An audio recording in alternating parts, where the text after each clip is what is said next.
Good afternoon, HMS Bobcats.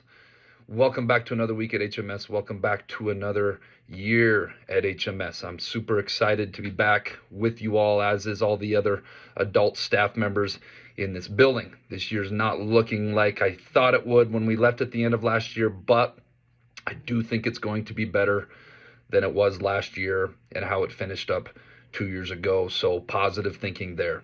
For some of you that are new to HMS, sixth graders and new students, I will be doing these video lessons every Monday in your advisor. These lessons are going to cover everything that I think is important to middle school students. It's going to be based around academics. It's going to be a lot of personal, social stuff because that is so huge at this juncture in your guys' life. And we'll finish with a little bit of career stuff. On this week's Bob lesson, I'm going to talk about stop, walk, and talk.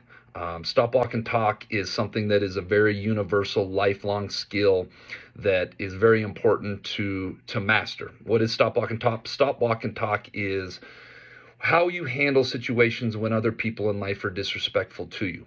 Unfortunately, when you leave middle school, you will continue to encounter disrespectful people, unfortunately, the rest of your life. I still run into disrespectful people all the time. People are disrespectful for a myriad of reasons I'll cover in future lessons, and you cannot control other people. You can only control your responses. And as hard as we work to promote a positive culture here of respect and unity and being kind to one another, sometimes we have students that have bad days that can act disrespectfully to one another. So this week's lesson is a guideline on how to handle those situations. When somebody's being disrespectful or doing something you don't like, you tell them to stop. If that continues, you tell them to stop again and you walk away and you separate yourself from them. And if that situation continues, you reach out to a trusted adult so that we can intervene. So that's what this week's lesson is going to be on. I hope you guys make it a great week. I hope you make it a great year.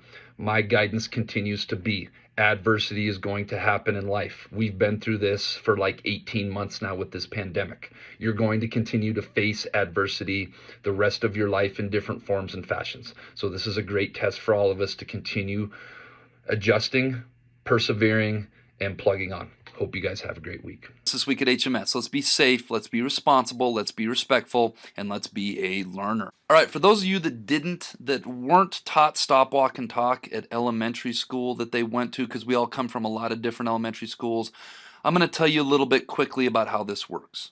Okay, the first is stop. If you are involved in a situation that makes you uncomfortable, you need to remove yourself from the setting.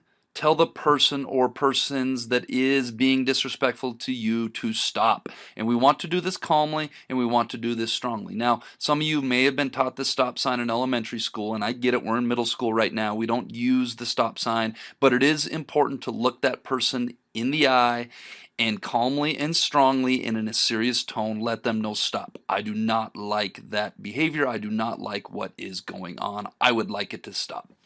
Now, there's more than one way to say stop. Find a way that is genuine and authentic to you and your personality and how it is. You can say, hey, I don't appreciate that behavior. Please stop. Or what you are doing is really bothering me. Please stop. Or how about, please stop that. I don't appreciate being disrespected. Or please don't disrespect me like that. Or, you know what, I'm not cool with you doing whatever that behavior is. I'd appreciate being treated with more respect than that. Or when you do that behavior, that really bothers me. Please stop. The important thing is to find a way that fits your personality and find a way that is natural and works for you. All right, so we've told them to stop. The second step is to walk away. When you walk away calmly. Remove the attention that the disrespect needs in order to continue, and show them with your actions, that you are not appreciating what is going on. Many times this diffuses the situation. Also, it shows that you're doing your part by walking away from the disrespect. If that person follows you, then we're going to be on to step number 3. Previous slide, I mentioned walking away calmly. What does that mean? When you walk away calmly, you are choosing to disengage from the situation. Many times when we stay engaged to the situation, it's hard for that fire to burn out.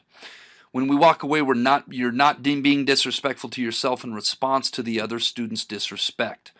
And a lot of times you may be tempted to have two wrongs making a right, or sticking up for yourself in a disrespectful manner.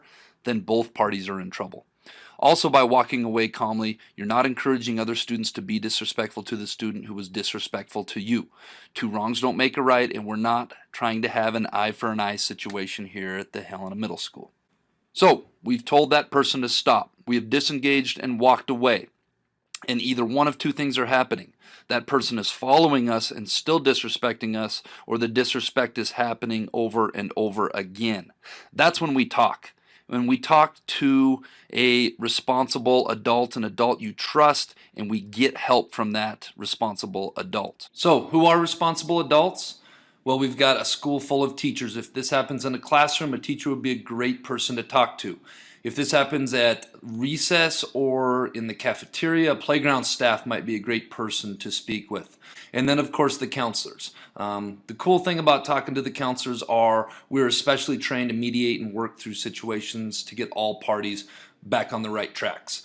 Sometimes interpersonal issues come up when you are in school, and part of the education in that situation becomes sitting down with a third party and airing our grievances and getting on track with another person so that we can move on with our lives. Counselors also work to solve problems before they escalate into punitive situations. A lot of times we will step in, we will figure out what's going on, and we will try to come some sort of solution before it ends up in a problematic, punitive Mr. Boyle, Mr. McKay office situation.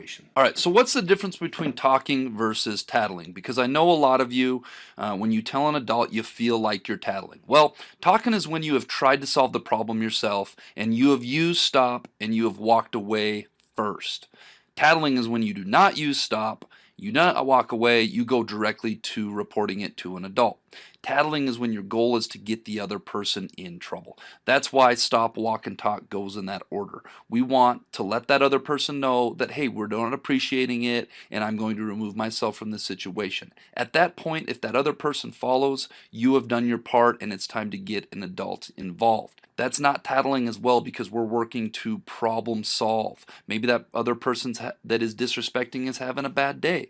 If it repeatedly comes, then we make a decision on whether we need to take the next step. So I hope you guys know the difference between tattling and talking. All right, so you've told them to stop. You've walked away. You've told an adult. Here's what you can expect when you talk to an adult. The adult will ask you what the problem is. They will say, did you tell that person to stop? They will then ask if you calmly walked away.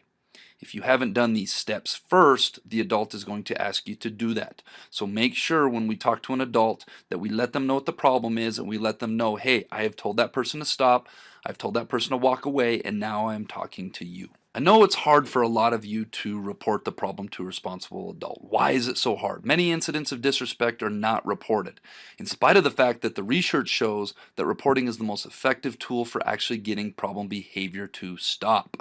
When you fail to report continuing disrespectful behavior, that person often continues to disrespect other people. And so when you could have taken care of it, now other people are involved. Think of it as a forest fire. Instead of being put out when it was small and manageable, it grows and grows and grows and affects many more people in our school.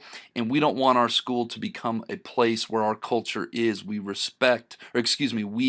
let disrespect happen. So by reporting and by using stop, walk, and talk, you're doing your part to keep disrespectful behavior at a minimum. All right, one important warning or one important caveat is, if there's danger, if somebody is in imminent danger, go directly to a responsible adult. Don't use stop, walk, and talk. If there's going to be a fight, there's going to be something where somebody could get in serious injury or serious danger, go directly to an adult. That's a very important caveat of stop, walk, and talk. But let's talk about if you are the person that is being asked to stop. Whether you agree with it or not, let's take a deep breath. Okay, maybe that other person is having a bad day. Maybe that other person is perceiving what is going on differently than what you think you are doing. Go on with your day and let it go. Do your part to help de-escalate the situation so that both parties can move forward. It's when we fail to de-escalate is when most of the problems happen. What to expect if you don't stop and if you continue to treat others with disrespect. First, you can expect an adult to intervene and help solve the problem. I mentioned before, a lot of times that's a teacher. If you don't participate in the problem-solving process, you can expect discipline consequences because being disrespectful at HMS is taken very seriously. We don't want kids down in Mr. Boyle's office. We don't want kids to be getting in trouble, and we don't expect kids to be perfect. But we do expect kids to try their best to be respectful and to follow stop, walk, and talk. And if you are part of the problem, you participate in part of the. All right, and that brings us to this week's quote of the week, which comes from Mahatma Gandhi. They cannot take away your self-respect if we do not give it to them. I think self-respect is probably the most important respect out of them all, because you need to realize, each and every one of us needs to realize the value that we have as individuals. And so much of everything, especially at this age, starts with having a healthy level of self-respect and knowing that you are somebody that deserves respect and deserves that from other people.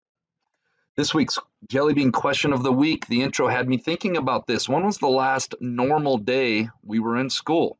Hint, this was right leading up to the pre-pandemic time that we were in.